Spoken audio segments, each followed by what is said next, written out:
Okay, check one, two, three. Hopefully this works. So hi, my name is Mr. Moreno. I'm here at Franklin High School, and I wanted to show you guys a quick video, a demonstration of what my students are learning in game programming and design.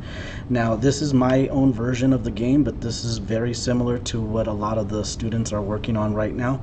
So let me show you guys the monitor. My students are working on creating a web-based game, and they'll be using to make a browser-based game.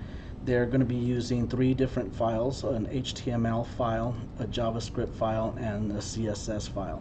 Now, this week they're learning about creating a folder and uploading images, because a lot of them want to use their own sprites and images.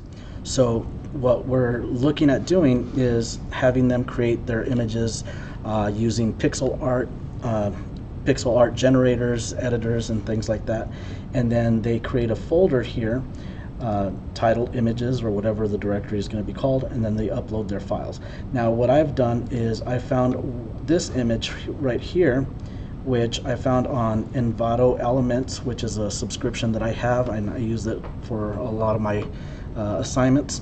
So I downloaded a couple of images like this, and then we have the boss right here, and then I asked ChatGPT to make an image based on my appearance for this game, so I can be the main character.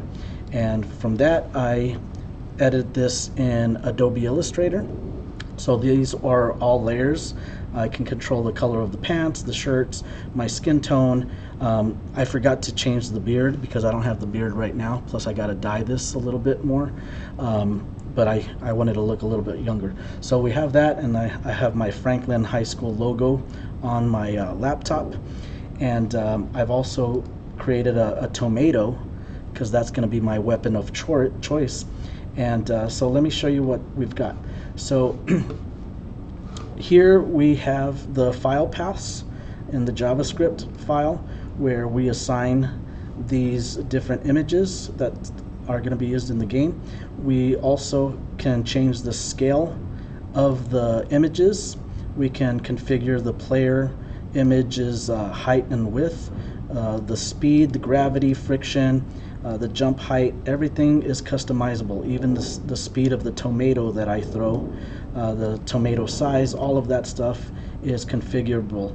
And the students are learning about variables and constants, and we're also learning this week how to make these games mobile compatible, so that way they're able to be used on touchscreen devices, cell phones and tablets and such. So I'm going to go ahead and render this here. And here is my screen. Again, this is the sprite that I created. Now, this is also compatible with touch, so we can use this on a touch screen. Sometimes I will use this on my big Promethean board here in the class. But it's also keyboard compatible. So I need to change the layout of some of these controls. This start button is blocking my health. So I'm going to have to reconfigure that. But basically, let me show you how this works. I'm going to change the size of the text, or I'll just hide this part and make this a little bit bigger here, and make the text on the coding a little bit smaller. That. So I'm going to be using my keyboard right now, so if I hit start, I can go forward and I can throw tomatoes. Now the tomatoes only work when the zombie is within 50% of the screen close to me. Now if you look here, I can also use the E key to pick up that crate, that box, and then I can use the letter C to throw it at the zombies. I can also jump, and if I jump and I move, I can go faster. I can turn around. And then after, I think I have it configured for 8 zombies. After 8 zombies are displayed on the screen, I get the boss. And I got to change the proportions of that, of the boss there. But that right there shows you how that works. Now, like I said, this is also touch compatible, so it's thumbs friendly. and that's how the game works. And this is similar to what the other students are going to be working on this week. Now, a couple things that I want to mention. Number one, I am going to have a competition for the students to compete with each other, and the plan is to have one winner per class period. And I'm still going to work out the particulars, but I'm going to need people in the public to vote for their favorite game. And I also have to come up with the prizes for each class period.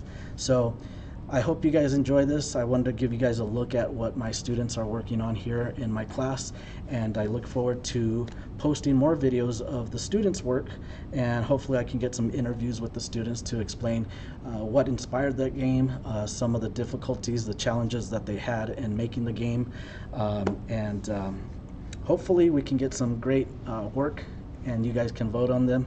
And I appreciate you guys listening, and have a good day.